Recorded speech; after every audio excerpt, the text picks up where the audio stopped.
Meus amigos, minhas amigas, a nossa alegria hoje é imensa por ter mais uma vez, além de Jorge Alahá, nossa querida Nina Marina Alves, lá da Bahia, que está conosco mais uma vez. Portanto, a partir desse momento, com o coração cheio de alegria, Jorge, passo o trabalho a você e a Nina.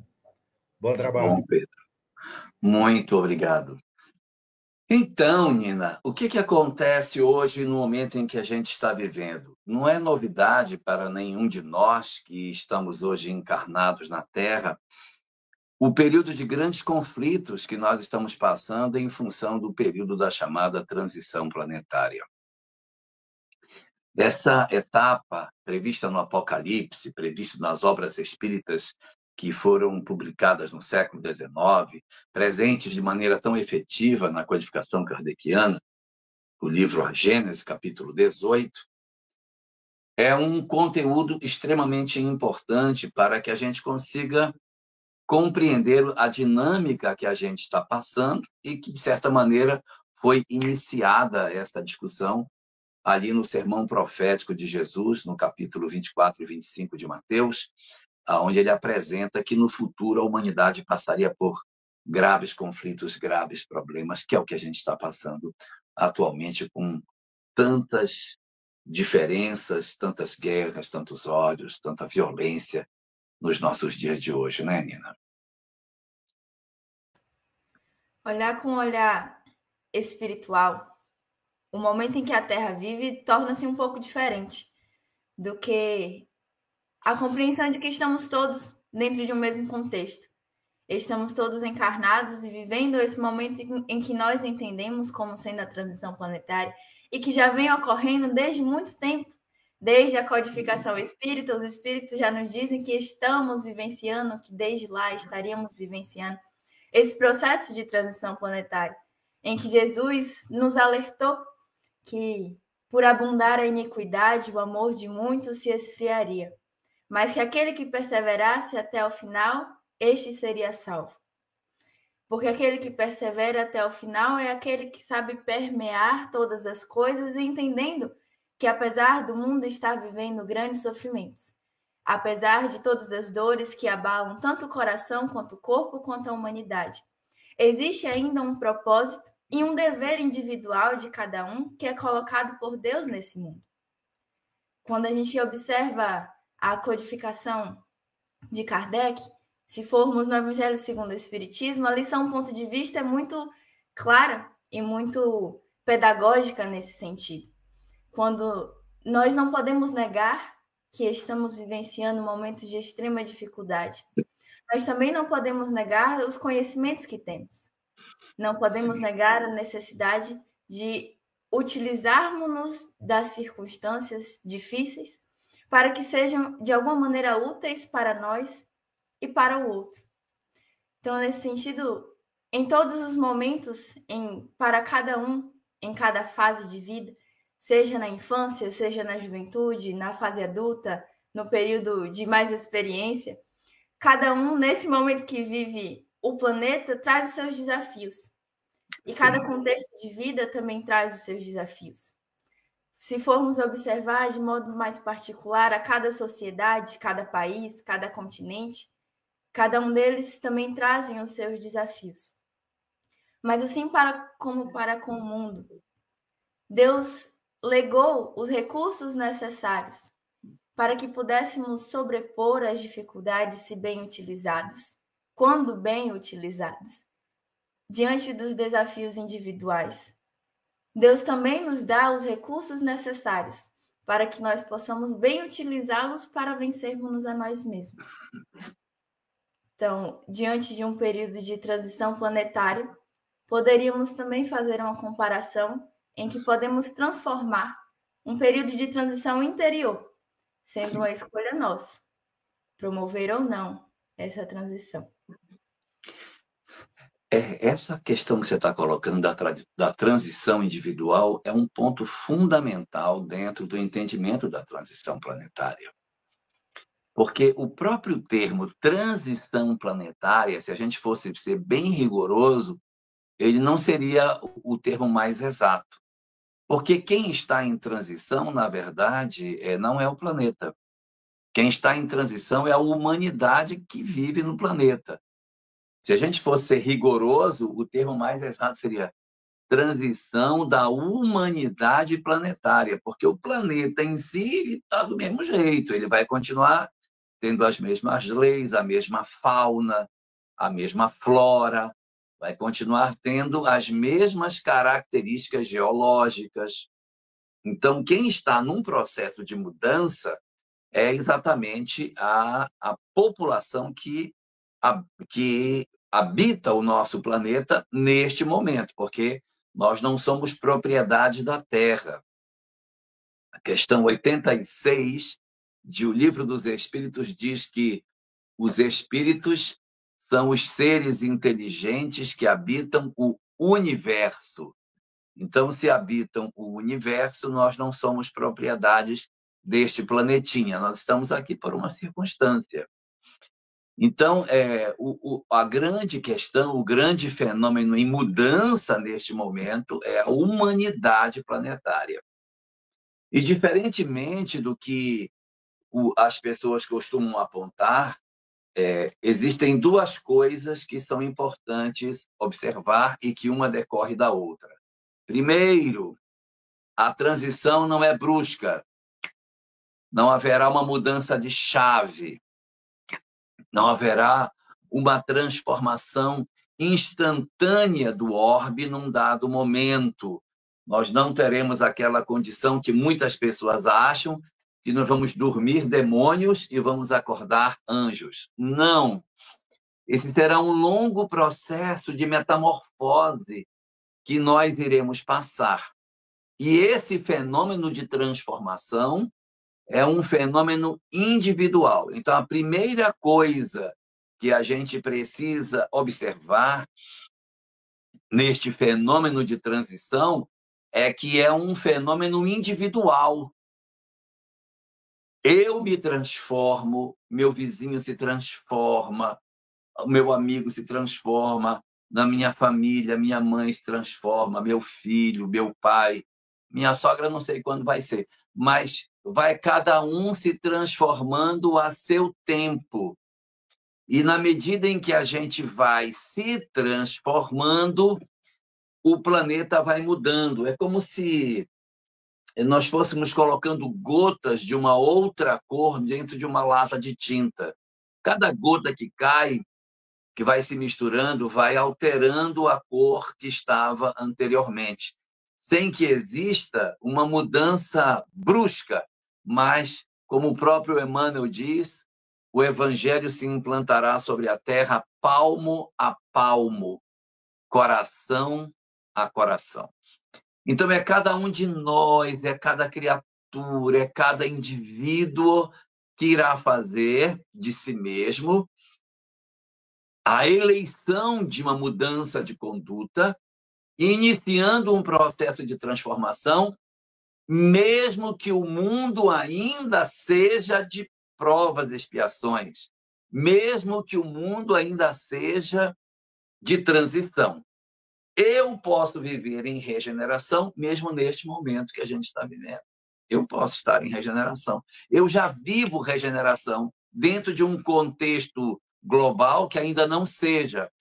Por quê? Porque nós teremos pessoas de vanguarda que irão mudar primeiro. E esses que vão mudar primeiro serão os indutores da transformação que se dará progressivamente, um a um, coração a coração. Então, essa é a primeira observação.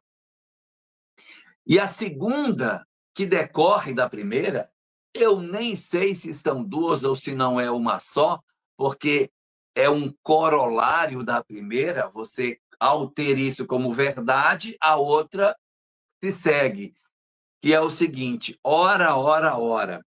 Se a mudança se dá palmo a palmo, coração a coração, indivíduo a indivíduo, não há data para fazer a transição. Não existe data. Porque se eu marcar uma data, está errado, porque eu estou num processo dinâmico de mudança dos indivíduos. Como é que eu vou dizer, vai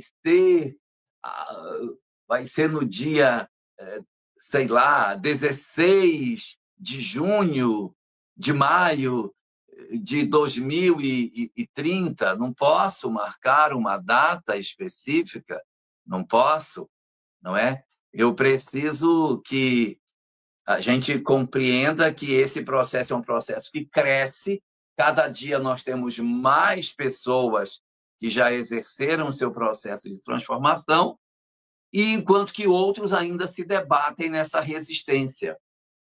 E a transição, ela não irá acabar quando todos estiverem transformados, mas quando a maioria estiver. Então, se a maioria, é porque ainda outros vão se transformando no meio, e a gente vai dizer, olha, o planeta já é igual o Sol.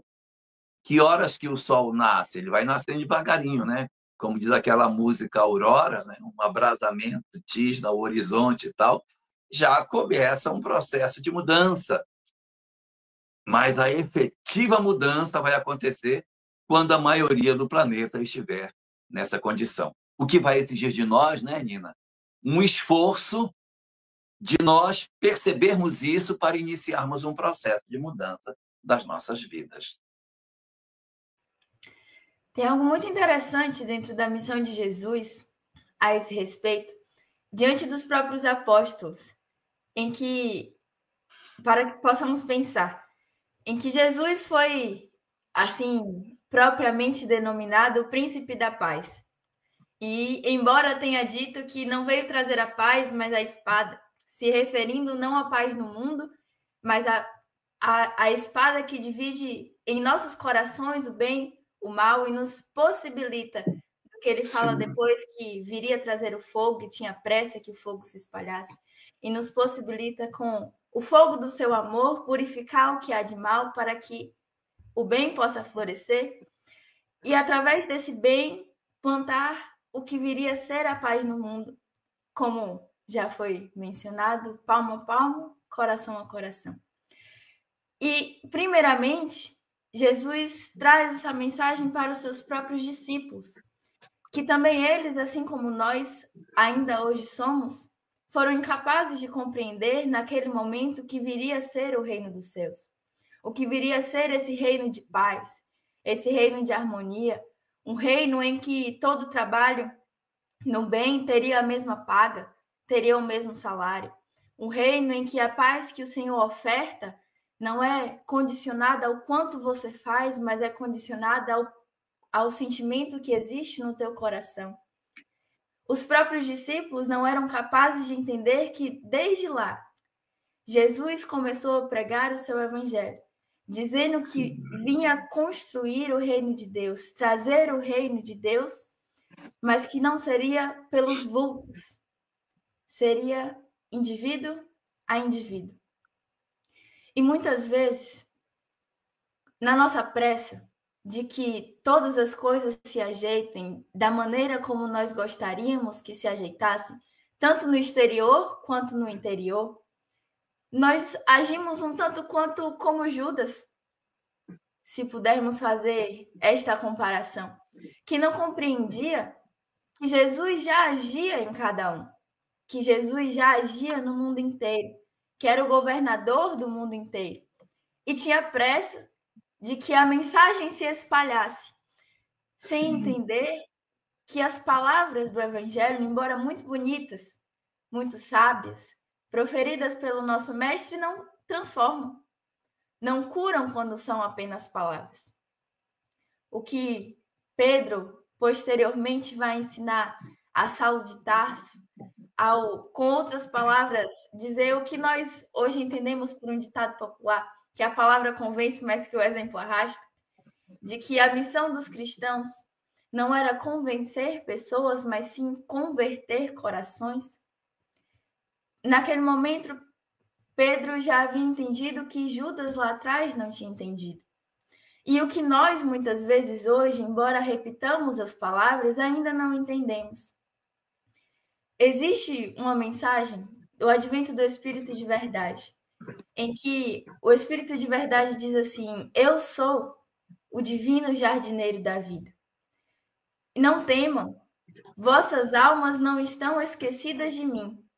eu as cultivo no silêncio dos vossos pensamentos.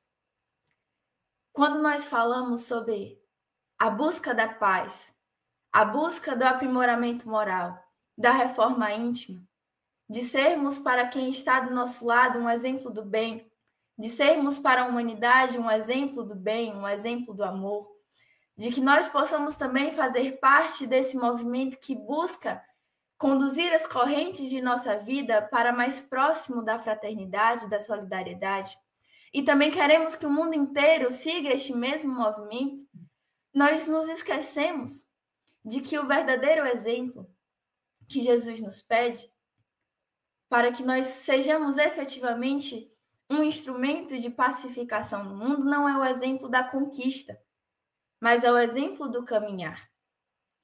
Se nós compreendemos que Ele é o divino jardineiro e que cultiva as nossas almas no silêncio dos nossos pensamentos, nós tiramos por conclusão, em primeiro lugar, que nosso processo há de ser sim um processo. Não vai existir uma transformação imediata, uma transformação brusca. E o que vale para nós também vale para o outro. E o que vale para o outro vale para a humanidade inteira. Quando observamos os grandes exemplos, que por vezes achamos que foram transformações bruscas, se observarmos com um pouco mais de cautela e de cuidado, vamos observar que foi também um processo do cultivo de Jesus no silêncio dos pensamentos. Saulo de Tarso para Paulo de Tarso. A grande mudança foi do ideal, mas o processo de converter-se em cristão, não apenas na crença, mas no proceder, durou a vida toda e continua a durar, pois que é um espírito imortal. Maria Madalena converteu-se para seguir Jesus, decidiu traçar novos rumos para a sua vida, mas não quer dizer que seus conflitos tenham terminado ali. Quer dizer que a partir daquele momento ela decidiu iniciar uma jornada de pacificação interna, para ser também uma pacificadora externa. Todos nós, para finalizar, estamos também neste mesmo convite. Somos igualmente chamados a sermos pacificadores, a sermos reconhecidos como filhos de Deus que dão o exemplo da obra divina no mundo, mas que essa obra divina é inicialmente para dentro. E é sempre um processo de construção, degrau a degrau, nunca uma conquista imediata e absoluta.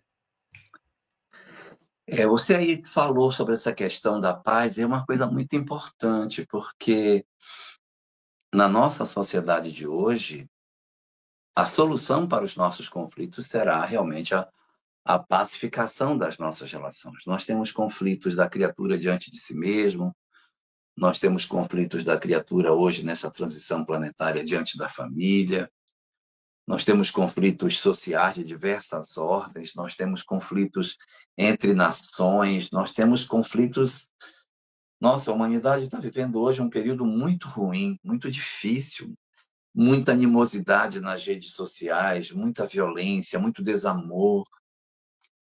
Tem sido realmente uma época, a transição planetária tem sido uma época muito reveladora, né? Dessa questão que você está colocando aí, dessa carência de paz, dessa necessidade. E realmente, essa é a mensagem da hora, não é? A necessidade da paz. E aí você estava lembrando aí Jesus comentando: eu não vim trazer a paz, mas a espada, uma espada diferente. E a gente fica se pensando sobre todas as mensagens de Jesus sobre a questão da paz para a criatura humana, e observando esse momento singular que a gente vive hoje, de tanto desamor, tanta agressão, tanta falta de respeito com as pessoas, tanto desamor da humanidade. Que mensagem a gente poderia encontrar na fala do Cristo que pudesse ser um instrumento balizador para as nossas condutas nesse momento de transição planetária, de tanta convulsão ideológica, de tantas dores que a gente observa em derredor de nós? O que você aponta como sendo um ensinamento que consiga nos preparar para esse processo de mudança que a humanidade hoje atravessa? Bem-aventurados os pacificadores, pois que serão chamados filhos de Deus. Quando... Pode ir. Posso só Pode. Um comentário rapidinho. Quando Jesus fala sobre os pacificadores que seriam chamados filhos de Deus, é uma confirmação, digamos assim, do momento em que ele diz que viria em busca de implantar o reino de Deus no coração das criaturas. E ele nos mostra exatamente esse caminho. Se a busca é aproximar o reino de Deus, se a busca é aproximar a Deus, ele diz que os pacificadores seriam chamados filhos de Deus, porque nesse sentido estariam agindo de acordo com a obra daquele que é o Pai, daquele que é Deus. Ele nos dá uma senha para dizer, assim como Kardec em um momento escreve, que diante de um grupo em que haja um conflito, ele não se importaria naquele que havia começado, mas sim com aquele que buscaria terminar o conflito.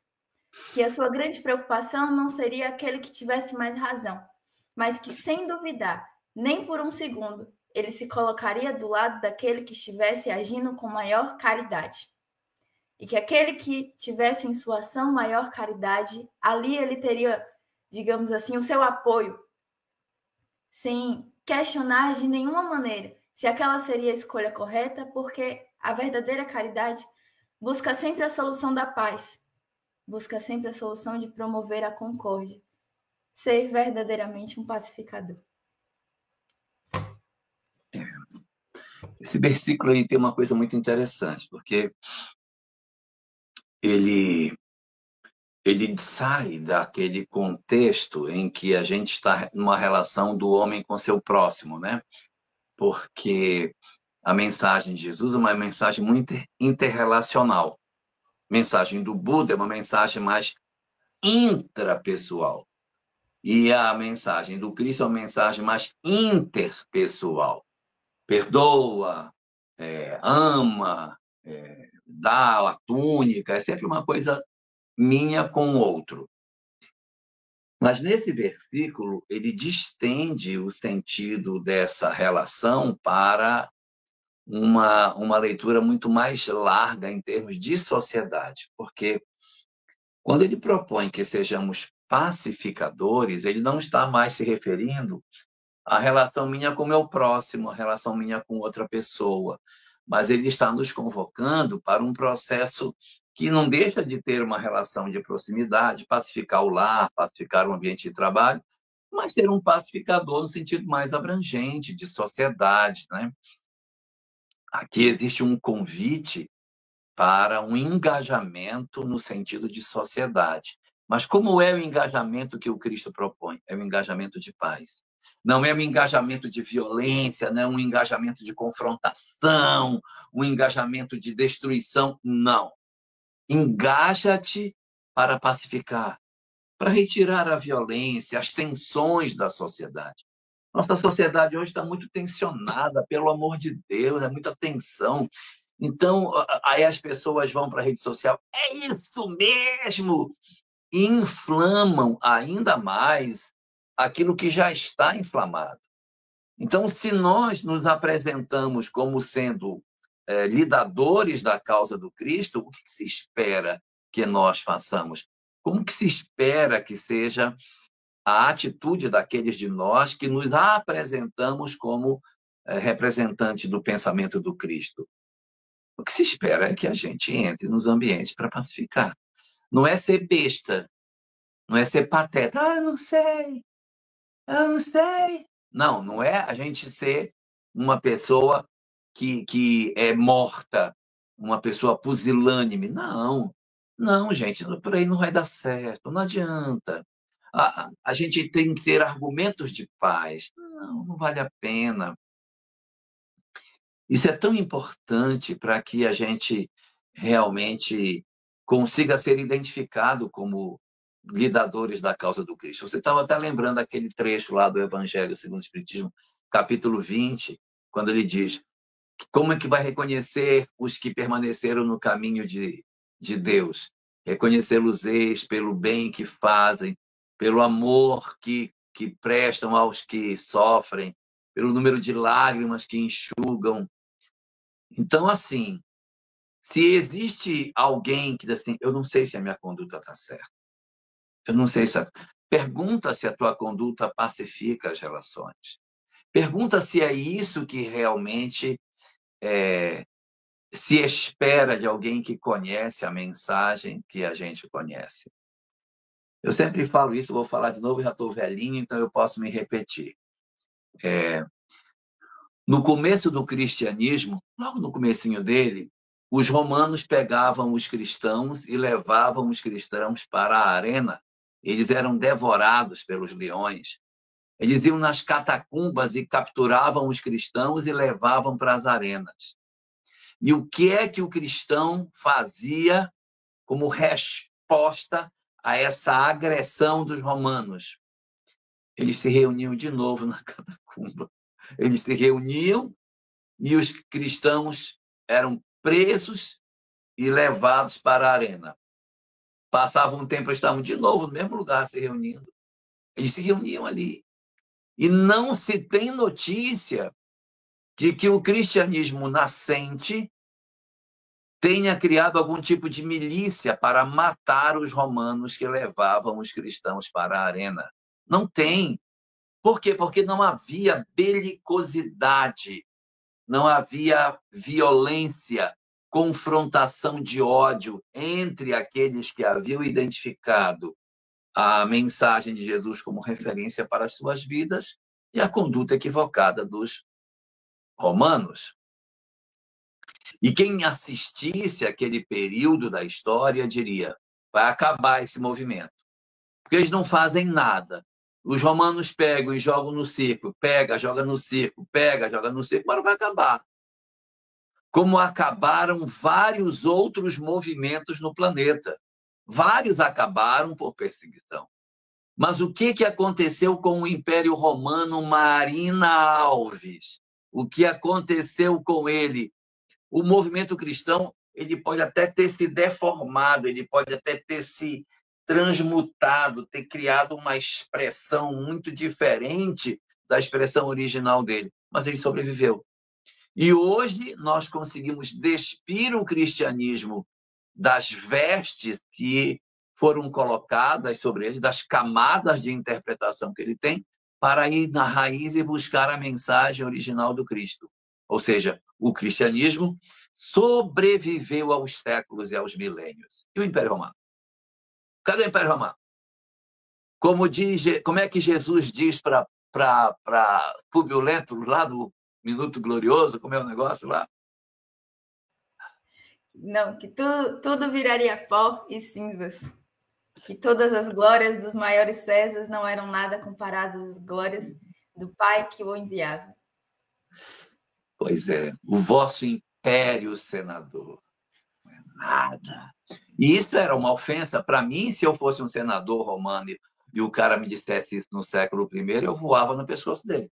Porque é um absurdo, não é? Você dizer que o Império Romano tão poderoso não era nada. Mas realmente, somente a paz, ela é permanente na criatura. Porque é a característica imanente da lei. A harmonia, a paz, a serenidade de espírito é o caminho para onde vamos, Nina. Não tem jeito. Tudo aquilo que a gente se debate, não, mas eu vou tomar satisfação, não, mas eu vou brigar, é movimento transitório. Todos os movimentos de violência, todos os movimentos que eu vou tomar satisfação, eu não aceito, é movimento transitório. É movimento transitório, porque, conforme diz Joana de Ângeles, que depois você vai aprender bem direitinho, não é? Que nós vamos ter que nos apropriar deste conteúdo psicológico. Joana de Ângeles diz o seguinte, que todo desequilíbrio emocional, todo sofrimento representa desequilíbrio emocional. Então, assim como todo sofrimento emocional, todo desequilíbrio emocional gera sofrimento. Então, se eu estou me debatendo, inconformado, vou me vingar, tem sofrimento por trás, tem sofrimento. Então, nós não estamos em processo de harmonia interior, porque a harmonia interior é a pacificação do indivíduo. E só para terminar isso que eu estou falando, a questão da paz foi o primeiro ensinamento trazido por Jesus. Primeiro! Não é incrível isso? O primeiro de todos os ensinamentos foi esse. Onde está isso? Quando Jesus nasceu, os pastores estavam no campo. E um anjo aparece para os pastores dizendo: nasceu o Salvador. Glória a Deus nas alturas e paz na terra aos homens de boa vontade. Boa vontade para com os homens. Mostrando que estabelecia-se ali a paz. Acabou a briga, a discussão, a violência.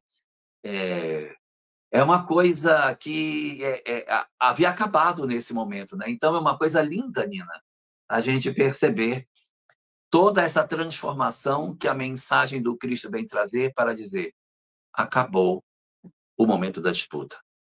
Agora vamos pacificar os corações. Quando Jesus nos possibilita essa mensagem, me faz lembrar de uma fala muito comum dentro do movimento religioso cristão, especialmente dentro das igrejas evangélicas, em que é muito repetida a frase dizendo assim: arrependei-vos e crede no evangelho. O reino de Deus está próximo. O inverso. O reino de Deus está próximo, arrependei-vos e crede no evangelho. Que é uma fala de Jesus. E algo que me chama a atenção, que se correlaciona com esse momento da proposta de Jesus de nos ofertar a possibilidade de acabou o sofrimento, acabou a distância entre nós e o coração divino, nossa, entre nós e Deus, é que Jesus diz assim: o reino de Deus está próximo. Mas ele disse que o reino de Deus estava em nossos corações, que o reino de Deus habitava dentro de nós. Então, sim, está próximo, está muito próximo. Não é preciso grandes coisas, não é preciso ir ao mundo, não são preciso grandes obras. Está próximo. O que é preciso fazer para acessar esse reino de Deus que está tão próximo? Arrependei-vos e crede no evangelho. Não é uma ameaça, é um convite. É um convite que Jesus nos faz para que nós possamos olhar para trás, sem um remorso, sem o que muitas vezes nós chamamos de arrependimento, mas que apenas é a culpa. Mas que se eu pudesse fazer e ter os mesmos comportamentos, sem as consequências, eu teria grande prazer em ali permanecer. Esse não é o verdadeiro arrependimento. O verdadeiro arrependimento que o Evangelho nos apresenta é a vontade da transformação. Não é o não mais querer fazer aquilo que eu fazia, mas é o encontrar uma proposta diferente e ter a vontade íntima, a boa vontade. O sentimento e a boa vontade, como Jesus diz para o sacerdote Hanan, de ir atrás e de transformar minha conduta em busca de uma conduta que agora é uma nova proposta. E crede no Evangelho.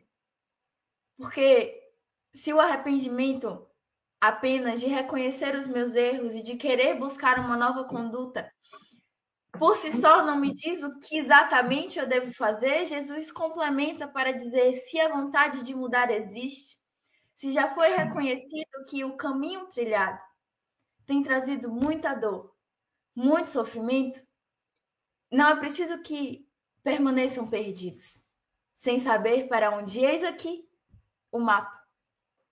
Eis aqui o grande tesouro da vida.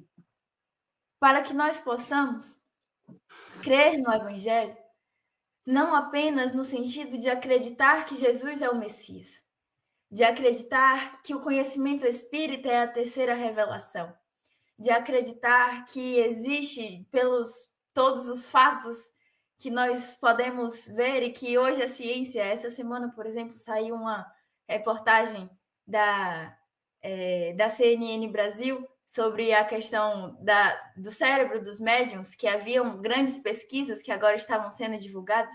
Então, não apenas por aquilo que nós sabemos da ciência do Evangelho, não apenas no sentido de eu acredito que Jesus verdadeiramente curou. Eu acredito que tudo aquilo que está narrado pelos evangelistas que realmente aconteceu. Mas a única coisa que Jesus nos pede, em termos de crença, é que ele permaneça em nossos corações. Que a fé possa brotar em nós, porque é essa fé que possibilita abrir as portas do reino de Deus, do reino da paz. Sem a fé, nós não temos a confiança no futuro. Sem a fé, vou pedir emprestado uma reflexão do próprio Jorge Alahá. Sem a fé, nós perdemos a esperança, nós perdemos a temperança. Porque nós passamos a estar em um momento em que entendemos que nós somos por nós e que não existe ninguém que cuide de nós. E que, se ainda aceitamos a possibilidade de existir uma regência maior para o universo, não cremos que essa regência maior rege pela lei do amor. Pois é.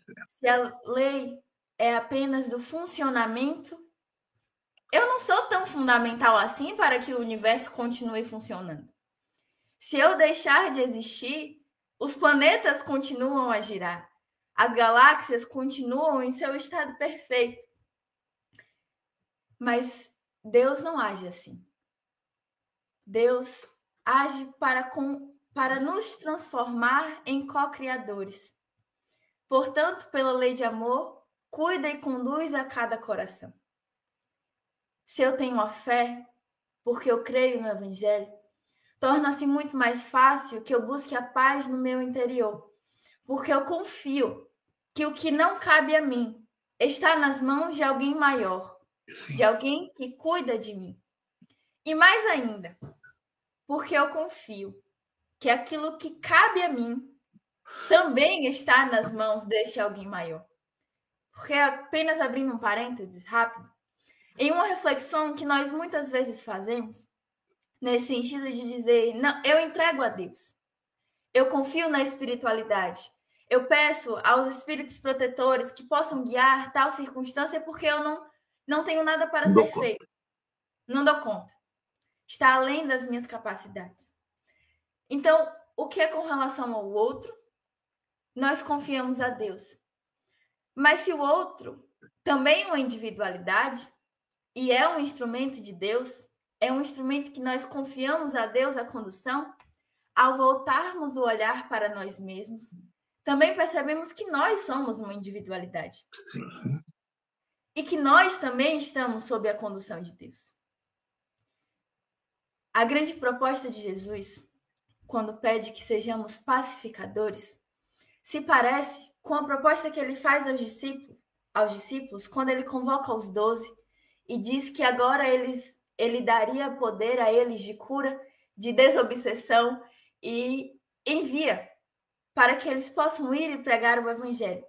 E diz assim, em um momento em que ele revela as muitas dificuldades pelas quais os discípulos teriam de passar e dá todos os pormenores de quais deveriam ser as suas formas de agir, ele diz assim, mas não se preocupem com aquilo que vão dizer,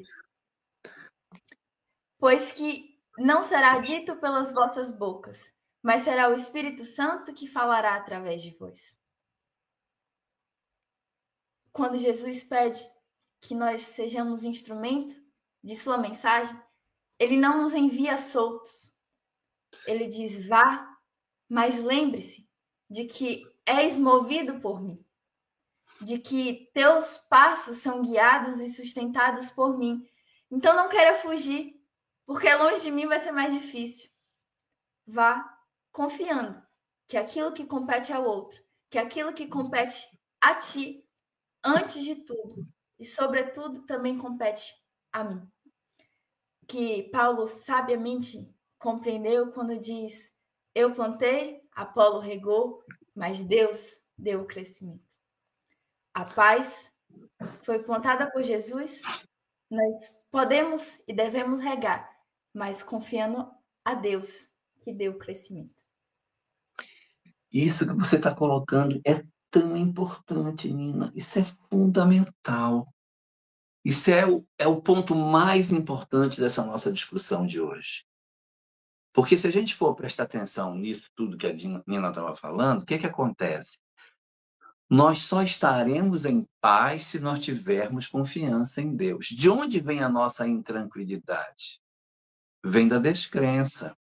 Que eu acho que eu tenho que resolver o problema no braço. Porque Deus não vai resolver, porque está errado o que está acontecendo, eu preciso me vingar, eu preciso dar um troco. Quando eu entendo, mas eu entendo de verdade como é que a lei funciona, eu compreendo que eu não preciso agir, eu não preciso me vingar, eu não preciso manchar as minhas mãos porque alguém cometeu um equívoco. Porque quando eu me movimento no sentido de me vingar daquilo que outrem me fez, eu estou com outras palavras dizendo o seguinte: Deus não vai fazer nada. Vai ficar impune. Vai ficar impune. Ou eu faço alguma coisa, ele vai ficar impune. Como se eu desconhecesse a lei soberana que nos rege. Então, isso que você está colocando, Nina, é fundamental. Eu só me submeterei a compreender que existe uma lei que nos rege se eu verdadeiramente me aproximar de Deus. Aí eu tô em paz, não preciso... Gente, não precisa brigar. Não levanta. Lembra quando Gesiel disse para o pai dele, Jochebed, capítulo 1 do livro Paulo e Estevão: meu pai, por que levantaste o braço vingador? Não precisa levantar o braço vingador, porque a lei tem seus mecanismos, a lei sabe agir. Eu não preciso. É lógico que a gente vive numa sociedade, a sociedade possui seus instrumentos, né? O Estado tem a primazia das ações de violência, o Estado tem o monopólio da violência, conforme Max Weber. O Estado tem a ação do monopólio, só ele pode exercer a violência. É uma questão de Estado. Mas não sou eu que vou ter que fazer justiça com minhas próprias mãos. Usa as ferramentas do Estado, mas não se contamine. Eu tenho tanto ódio que eu não durmo, eu tenho tanto ódio que eu vim que me vingar. Aí pronto, você fica doido. Então, quando nós nos aproximamos verdadeiramente da mensagem que está deixada para nós nas diversas religiões, que a gente não precisa se vingar, não precisa ter violência na relação com os outros, nós vamos descobrir o quê? Que as nossas vidas podem ser muito mais fáceis. Vinde a mim todos que vos achais cansados e aflitos, e eu vos aliviarei. Por quê? Não te vinga, não exerce violência, isso não vai levar a lugar nenhum. E assim, essa bem-aventurança, ela tem uma conexão, porque ela diz assim: bem-aventurados os pacificadores, porque eles serão chamados filhos de Deus. Por que é filho? Porque o filho compreende o pai. O filho compreende o pai. Então, se eu digo, não, o meu pai vai cuidar de mim. O meu pai, Deus não é um carrasco, um ignorante. Ele é meu pai. Então, por que eu vou ficar indignado, desesperado, se eu tenho um pai? E o pai cuida de filho. O pai protege. O papel do pai é ser o protetor, pelo menos o arquétipo. Claro que a gente tem pai que não protege, mas o arquétipo do pai é o quê? É aquele que protege. Então, se eu entendo, não, eu estou dentro de uma lei, a lei existe, o Senhor está cuidando de tudo. Não adianta eu querer me vingar. Vou me envenenar, vou ficar com ódio, vai prejudicar a minha vida, e a lei vai se encarregar. A lei se encarrega. Se eu acredito na lei, eu não preciso me vingar. A lei vai se encarregar.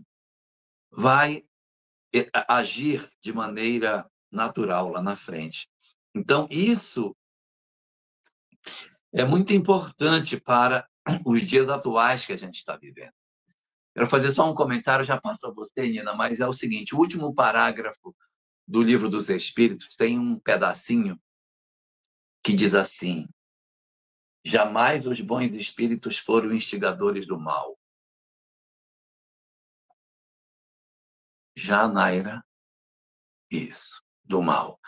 Jamais estimularam o assassínio ou a violência. Então, se tem alguém estimulando a violência, se tem alguém estimulando o assassínio em qualquer idade que seja, não pode ser estimulado pelos bons espíritos. Não pode. Não existe, não tem sentido. Então, bons espíritos não estimulam violência. Bons espíritos não são instigadores do assassínio. E aí tem um ponto em seguida e depois diz: jamais estimularam o ódio entre os partidos. Se existe ódio, polarização política no Brasil e no mundo, se existe confrontações odiosas de ideologias hoje, isso não está sendo estimulado pelos bons espíritos. Não, mas é o pessoal do bem que tem que lutar para matar o mal. Não se trabalha dessa forma. Os bons espíritos não são instigadores da violência e nem do ódio entre os partidos. Se existe alguém que está recebendo alguma ideia espiritual para confrontar, para odiar outrem, não tenha dúvida, você não está sendo inspirado pelos bons espíritos. Os bons espíritos são os pacificadores, porque são filhos de Deus. Então, eles nos propõem que a gente aprenda a conviver, viva em fraternidade com as pessoas, mesmo que o outro tenha uma ideologia diferente. Como a gente estava falando no começo, mesmo vivendo num mundo de provas e expiações, eu posso já estar em regeneração. O que é isso? Eu vivo num mundo em ebulição, mas eu decido não odiar ninguém. Eu decido não atacar ninguém. Eu não vou para a rede social falar mal de ninguém. Eu não sou potencializador, mesmo que seja verdade, das coisas que destroem, porque os outros também têm família. Deixa que o Estado cuide. Se eu tiver que fazer o que eu tiver que fazer, que eu faça pacificamente, que eu faça sem ódio, que eu faça por um desejo de paz e não por um desejo de violência, para que eu, então, me enquadre no mandamento. Bem-aventurados os pacificadores, porque eles serão chamados filhos de Deus, porque conhecerão sua lei e a cumprirão, né? Existe uma frase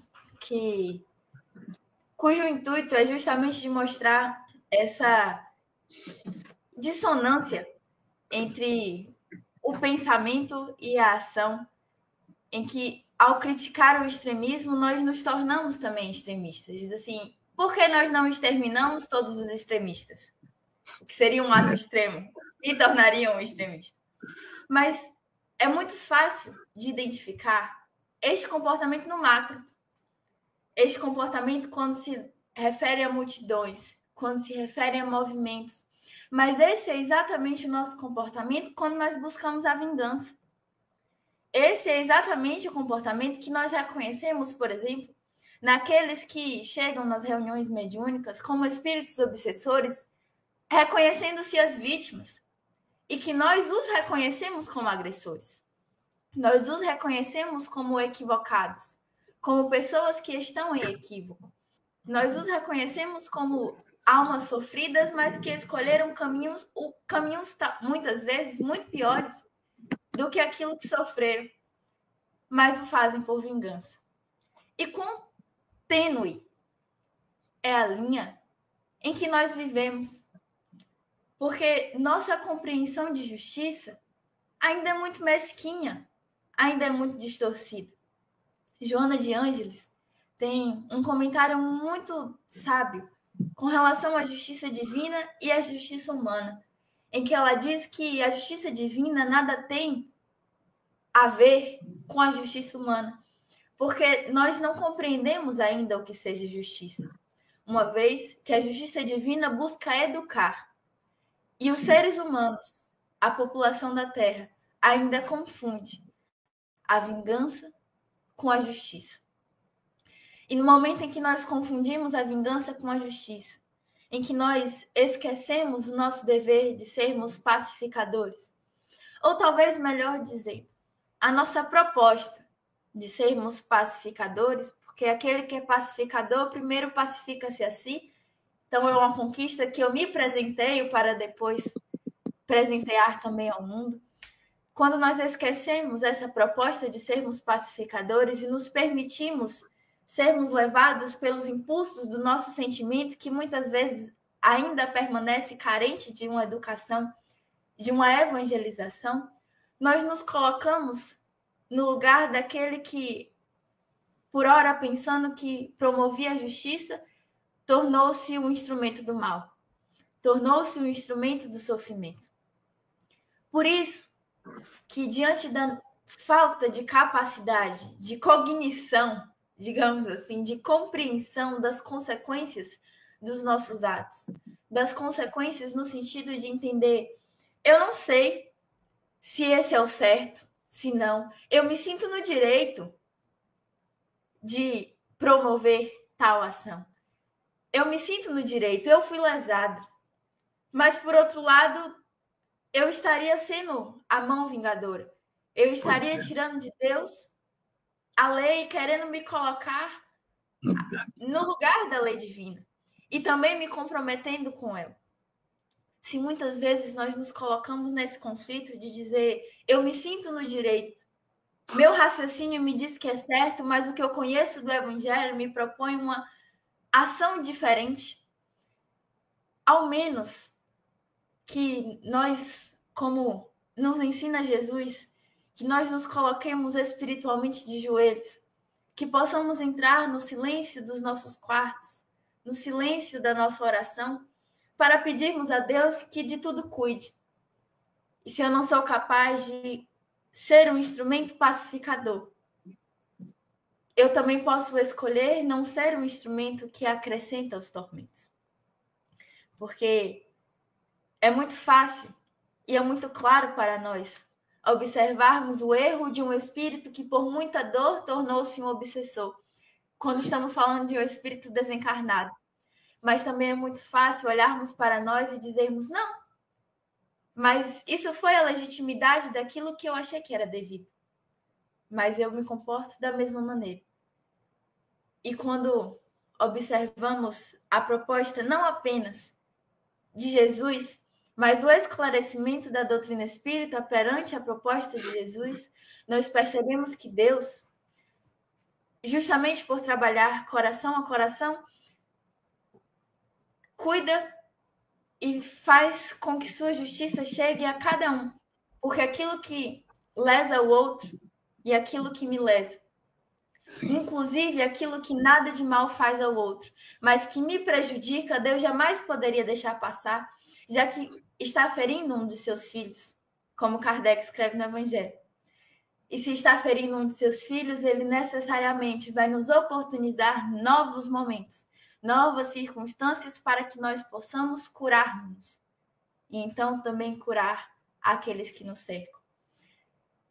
Mas, se nós não nos comprometermos ainda mais com a lei, torna-se mais fácil apenas cuidar das chagas que já existem e deixar que tudo quanto a vida nos apresente seja conduzido pelas mãos de Jesus, porque as nossas já percebemos que não têm força suficiente para sustentar as lutas que às vezes acreditamos abarcarmos. E que no final das contas, tudo pertence a Jesus, inclusive nós. Muito bom. Cadê o Pedro?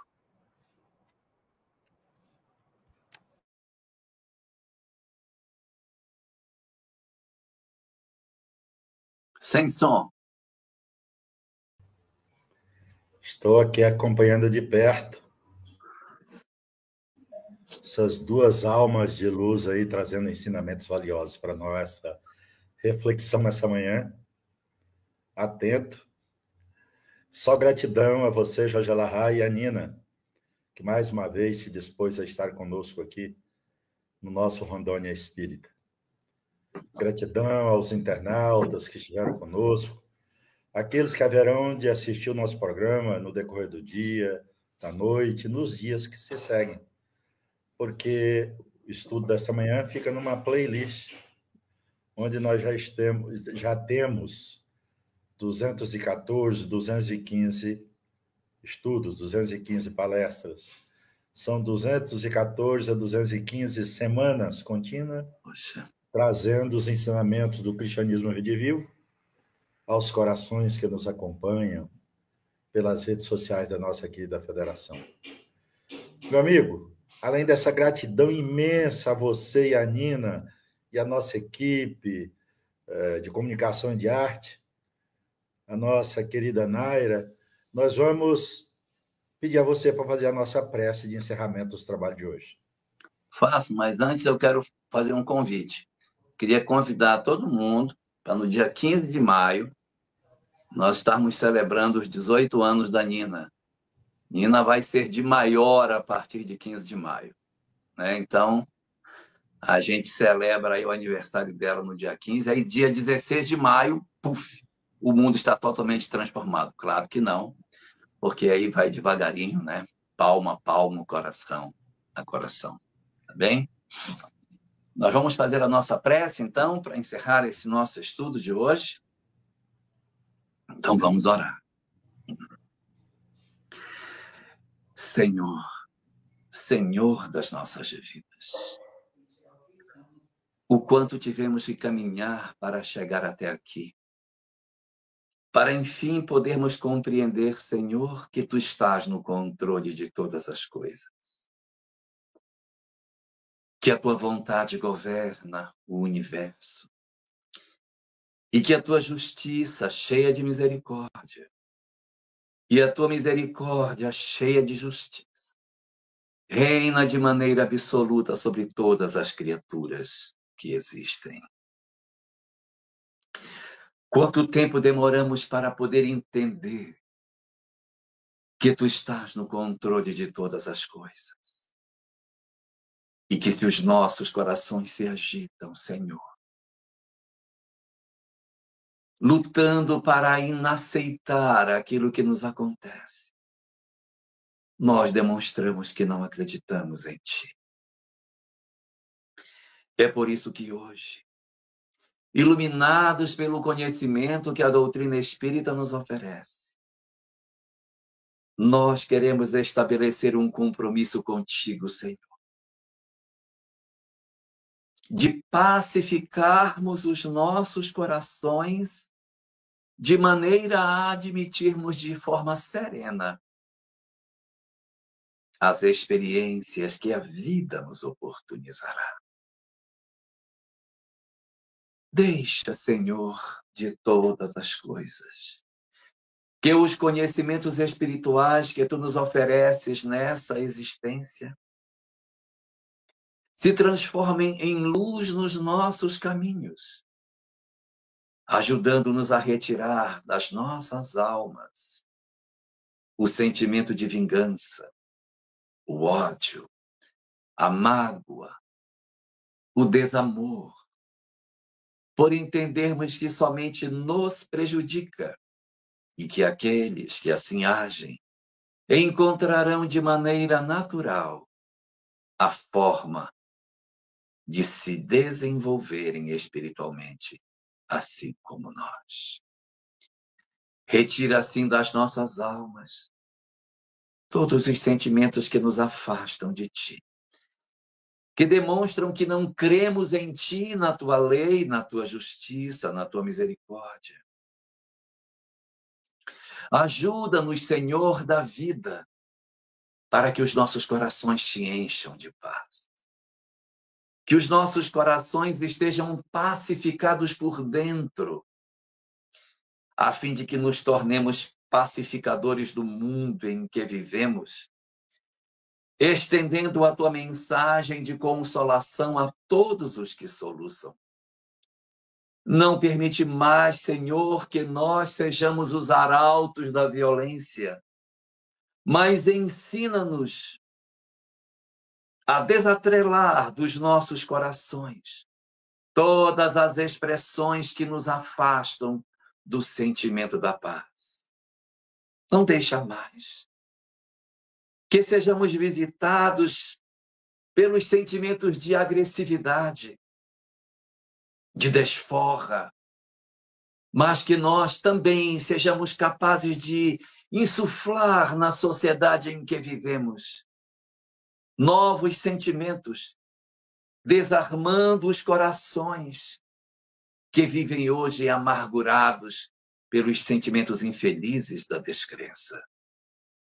Deixa que assim façamos, para que nos aproximemos de Ti e Te sintamos como nosso verdadeiro Pai cuidador.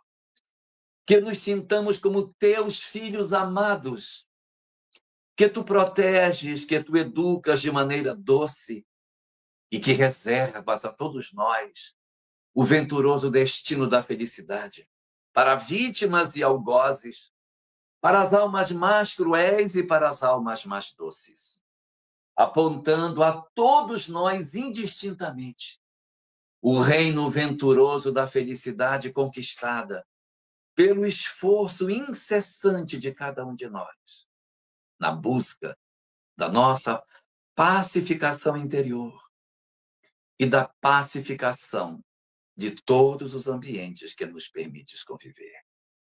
Ajuda-nos assim, portanto, neste propósito, abençoando os nossos corações e abençoando os nossos sonhos, os nossos objetivos de vida, as oportunidades que se abrem neste novo ano que se inicia, os desafios que teremos, as grandes oportunidades que Tu nos acenas de podermos nos aproximar ainda mais de Ti. Abençoa, Senhor, todos os que terão grandes desafios no ano que se inicia. Protege todas as criaturas que vão iniciar grandes oportunidades de desenvolvimento a partir de hoje. Que as Tuas bênçãos estejam sobre todos os Teus filhos e que a Tua paz permaneça conosco, Senhor, hoje e sempre.